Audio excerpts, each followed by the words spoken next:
भाइयों एवं बहनों, पुस्तक युग की पुकार अनसुनी न करें। विषय प्रतिभाओं का लोक मंगल क्षेत्र में पदार्पण अनिवार्य है। आपको पिछले वीडियो में इसी क्रम में पढ़कर सुनाया था। पंडित श्री राम शर्मा आचार्य जी के विचारों को आगे पृष्ठ 145 से आपको पढ़कर सुनाते हैं। साथियों, अमुक धर्म वाले लोगों का शासन हो जाने से संसार में सुख शांति हो सकती है, ऐसा सोचना भी व्यर्थ है। यूरोप में इस शताब्दी के दोनों महायुद्ध ईसाई धर्मावलंबियों के बीच ही हुए हैं। भारत में आल्हा उदल की सामंती लड़ाइयां हिंदू के बीच थीं। देवता और असुर दोनों हिंदू धर्मानुयायी थे। इन दिनों जॉर्डन सीरिया में खून खराबी चल रही है। दोनों ही मुस्लिम देश हैं। इतिहास बताता है कि किसी भी धर्म का लेबल मानवीय श्रेष्ठता की गारंटी नहीं हो सकती। आंतरिक महानता जीवित हो तो धर्म संप्रदाय का भेद मानवीय प्रेम, सहयोग और शांति प्राप्ति के मार्ग में तनिक भी बाधक नहीं हो सकता। इन तथ्यों पर गहराई से विचार करने के बाद यह भ्रम आसानी से दूर हो सकता है कि आर्थिक उन्नति, राजसत्ता, संप्रदाय अभिवर्धन आदि माध्यमों से प्रस्तुत विषमताओं तथा विभीषिकाओं को दूर किया जा सकता है। हमारा चिंतन जितना गहरा होगा उतना ही स्पष्ट निष्कर्ष यह सामने आएगा कि भावनात्मक परिष्कार ही वह अमोघ उपाय है जिसके द्वारा समस्त विभीषिकाओं का चिर स्थायी समाधान निकल सकता है। व्यक्तिगत जीवन की सफलता के लिए जिस आस्तिकता, धार्मिकता एवं साधना का प्रतिपादन किया जाता है, उसकी सार्थकता एवं सफलता हमारी उत्कृष्ट मनोभूमि पर ही अवलंबित है। गणित विचारणा और कार्य पद्धति अपनाए हुए मनुष्य कितने ही धर्मानुष्ठान करता रहे, उसे आत्मिक प्रगति की दिशा में एक कदम भी आगे बढ़ने का अवसर न मिल सकेगा। यह चिंतन हर विवेकवान व्यक्ति को इस निष्कर्ष पर पहुंचा सकता है कि उसे परमार्थ प्रयोजन के लिए भावनात्मक नव निर्माण के आंदोलन में एकनिष्ठ भाव से लग जाना चाहिए। आत्मकल्याण और विश्व मंगल के लिए इससे बढ़कर और कोई उपयुक्त मार्ग हो नहीं सकता। जिनकी मनोभूमि पशु परिधि की है, जो पेट और प्रजनन के अतिरिक्त तीसरी बात सोच समझ ही नहीं सकते, उनसे कुछ कहना नहीं। इसी प्रकार जिनकी क्षमता अति स्वल्प और परिवार अति विस्तृत है, उनको भी निर्वाह से आगे की बात सोच सकना कठिन है। ऐसे लोग भले मानस की तरह स्वयं जी लें, इतना ही पर्याप्त है। उनसे अधिक आशा कैसे की जाए?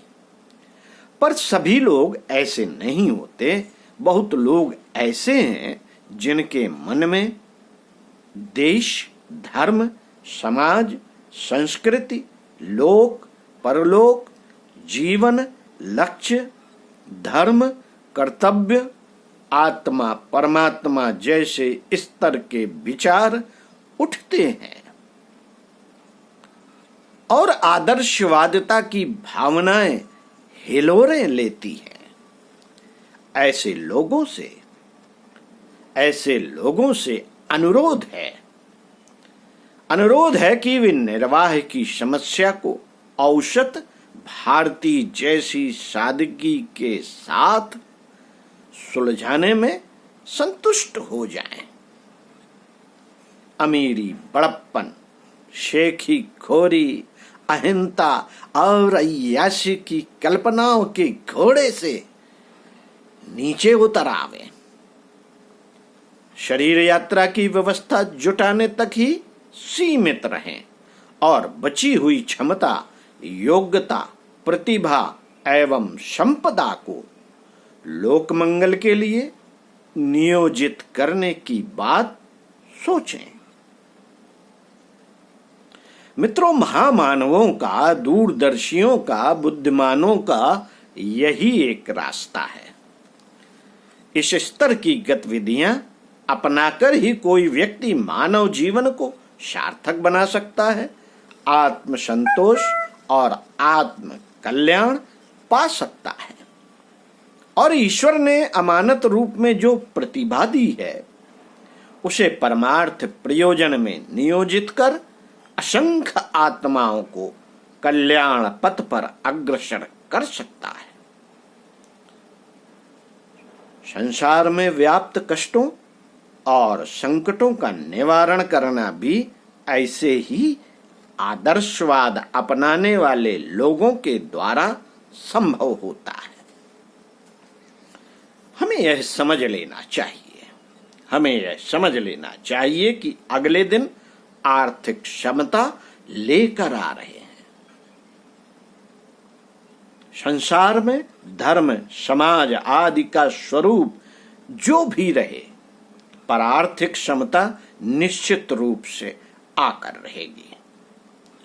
अगले 30 वर्ष के भीतर संसार में एक भी व्यक्ति अमीर न रह जाएगा।